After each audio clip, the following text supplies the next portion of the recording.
commitment and stuff like that, and that's the same for every part. Now, Marcus did say he's up front, so you'll always see him and everything, but now we're going to talk about the people that most of y'all don't see. That really run the church. Yeah, we're the secret behind how this church works. Now, but the exception of, I think, Jonathan and Corey, pretty much most of y'all have seen video cameras and projector in this church since you've been coming here. Is that right? For the most part.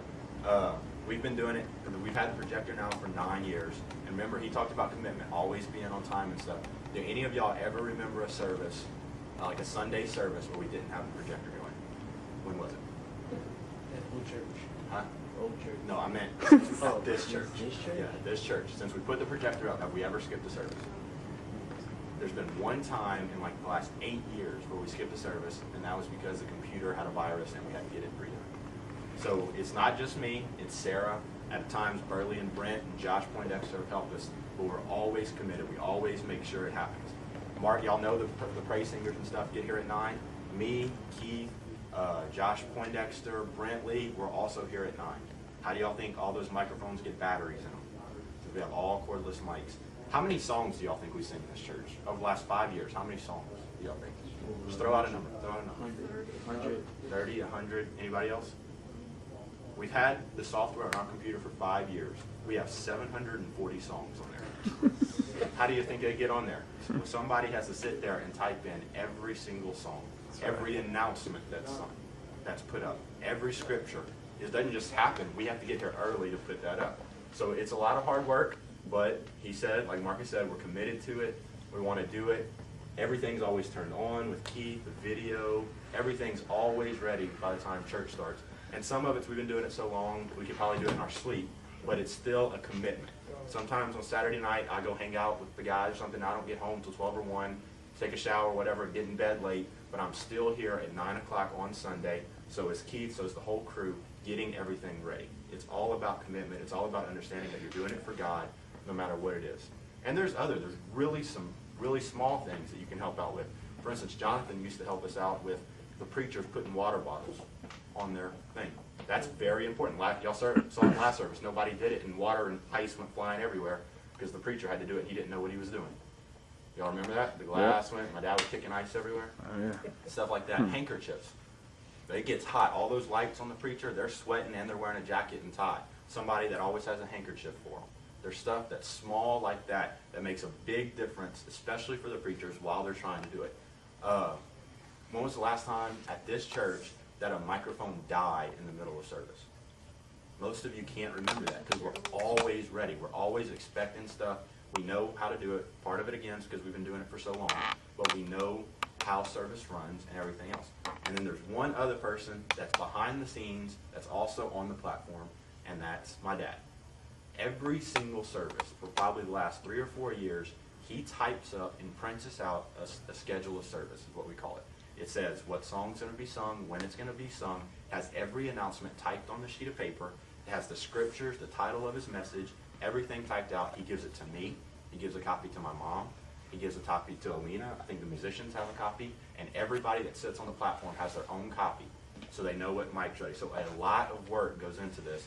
It's not just like we show up 10 minutes before service and everything's ready for us. There's a lot of stuff, even behind the scenes, for the behind the scenes people. Okay? Right. So I'm just saying, if you want to help out, we always need people. I mean, everything you can do, some small to the top, but it takes commitment to do it. You understand that? Yeah. Cool. All right. Anything? Just to add, a lot's been said with Marcus and Matt about commitment. That is the key. The thing that we're probably going to be transitioning into in probably the next year or less is that when we get our gym built, we're going to have a whole separate sound system, whole separate lighting system, whole separate video system for the youth services and all the activities back there. That's where we're headed. So the thing to do if you're interested in any of these things, media, video, sound, any of this stuff, music, start doing it now. Get into it now. See Marcus, see me, Matt, people that's experienced doing it, whatever you're interested in. We can teach you. From there, you put in a lot of time, practice, getting on the internet, studying whatever technology even if it's guitar or if it's sound, get on the internet, study it, learn it, front to back. And then when we get rolling back here in the back, and as our youth department grows, you guys will be right on the foundation of all of that stuff. You will be the experts. And so don't be scared to ask questions. Don't be scared to come and pick our brains for what we know and get in there and learn it. There's no substitute for experience in doing this stuff. So make sure it's what you want to do, because if you're passionate about something, you're going to be good at it. And that's it. You will be committed if you're passionate about it. And so that's all I have to say. That's where we headed. We want to do eventually streaming video. That means you can get on the internet. If you're sick at home, you can get on the internet and see our services live on Sunday mornings and Wednesday nights. I mean, there's a lot of stuff that we're getting into, want to get into, and as technology grows, we want to grow with it, and it's going to take more people. And you guys are, y'all have the knowledge or the capacity to learn. So get involved, man. Learn it now. In a year or two, you guys will be the experts. That's right. That's right. In a second, y'all, we're fixing to show y'all about how things work back here real quick, a crash course. But right before we get into that, I want to say, like a lot of people I've heard say, oh, I want to be in the sound booth or something because we can cut up back there. No one sees y'all.